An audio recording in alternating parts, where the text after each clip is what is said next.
السلام علیکم، میرا نام ہے عمران عابد اور آپ لوگ دیکھ رہے ہیں نالج ٹی وی۔ دوستو، آج کل اسلامی دنیا میں ترکش ڈرامہ دیرالس ارطغرل شہرت کی بلندیوں تک پہنچ گیا ہے۔ اس ڈرامے میں اسلام کے عظیم لیڈر مجاہد ارطغرل غازی کی بہادری اور عدل و انصاف کو دکھایا گیا ہے۔ اس ڈرامے کو امریکی اخبار واشنگٹن پوسٹ نے خاموش ایٹم بم کا نام دیا ہے، کیونکہ یہ ڈرامہ شیطانیت سے بھرپور مغربی ڈرامہ گیم آف تھرون کا جواب ہے، اور اسی وجہ سے پاکستانی وزیر اعظم عمران خان نے اپنی قوم کو اس عظیم اسلامی لیڈر کی کہانی پر مشتمل ڈرامہ دیرالس ارطغرل کو پاکستانی قوم کو دکھانے کا حکم دیا، اور یکم رمضان سے یہ ڈرامہ پاکستان کی سرکاری channel P T V home پہ اردو ڈبنگ کے ساتھ شروع ہو چکا ہے۔ ارطغرل غازی کا تعلق کئی قبیلے سے تھا۔ اس قبیلے کا سربراہ ارطغرل کے والد سلیمان شاہ تھے۔ یہ قبیلہ اپنے وطن خراسان کو چھوڑ کر منگول یعنی چنگیز خان کے ظلم سے بھاگ کر شام کی طرف جا رہے تھے۔ دریائے فرات عبور کرتے ہوئے سلیمان شاہ ڈوب گئے۔ سلیمان شاہ کی وفات کے بعد کئی قبیلہ منتشر ہو گیا۔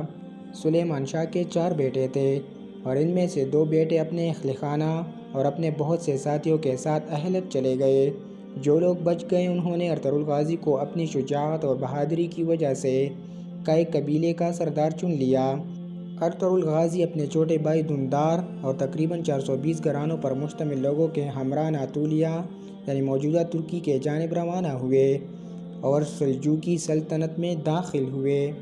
سلجوقی سلطنت کے اس وقت کے حکمران سلطان علاء الدین تھے، جو اپنے عدل و انصاف کی وجہ سے بہت مشہور تھے۔ ارطغرل غازی جب سلطان علاء الدین کی سلطنت میں پناہ لینے کے لیے کونیا کی طرف جا رہے تھے تو انقرہ کے قریب ارطغرل غازی کو 2 فوجیں مصروف جنگ نظر آئی۔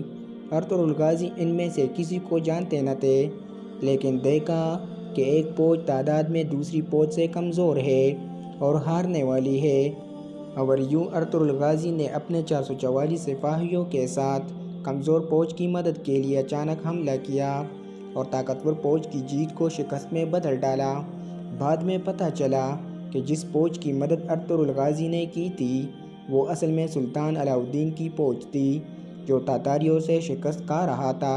سلطان علاء الدین ارطغرل غازی کے اس بہادری سے بہت متاثر ہوئے اور ارطغرل غازی کے قبیلے کو اپنی سلطنت میں انقرہ کے قریب کراکا دک کے پہاڑی علاقہ دیا۔ سلطان علاء الدین نے یہ علاقہ اس لیے دیا تاکہ بیزنٹائن کے حملوں سے بچ سکے، تاکہ سلجوق سلطنت اس طرف سے محفوظ ہو جائے۔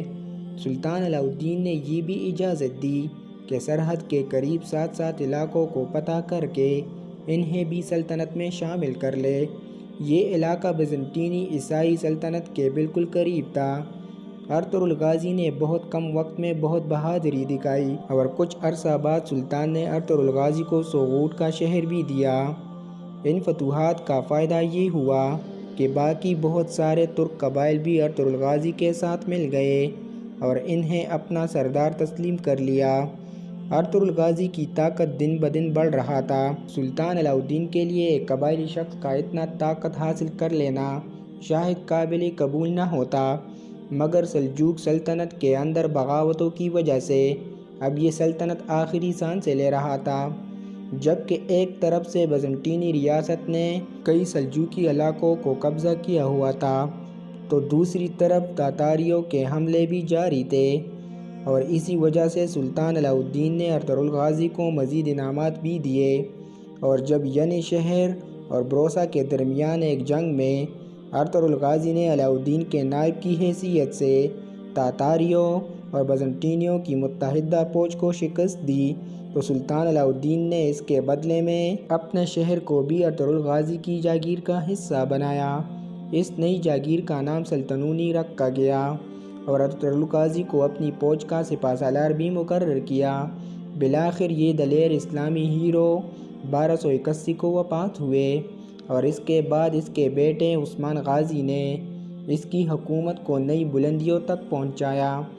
1299 میں سلجوقی سلطنت مکمل طور پر ختم ہو گئی، اور ارطغرل غازی کے بیٹے عثمان غازی نے ایک نئی اسلامی سلطنت کی بنیاد رکھ دی جو 624 سال تک عثمانی ریاست یعنی عثمانی امپائر کے نام سے دنیا پر اسلام کا پرچم بلند کرتے رہے، جس کی وسعت 3 براعظموں کے 2 کروڑ اسکوائر کلومیٹر تک پہنچی تھی، اور اس سلطنت کا ہر آنے والا سلطان نے تاریخ میں اپنی داستانیں لکھے، اور آخرکار یہ عظیم سلطنت بھی 1923 کو ختم ہوئی۔ اب انتظار ہے کہ آنے والے وقت میں کیا مسلمان پھر سے متحد ہو جائیں گے، یہ تو آنے والا وقت بتائے گا۔ دوستو، آپ کا اس بارے میں کیا خیال ہے؟ آئی ہوپ کہ آپ کو کچھ نیا جاننے کو ملا ہوگا۔ ویڈیو کو لائک، شیئر اور چینل کو سبسکرائب کیجیے گا۔ اللہ حافظ۔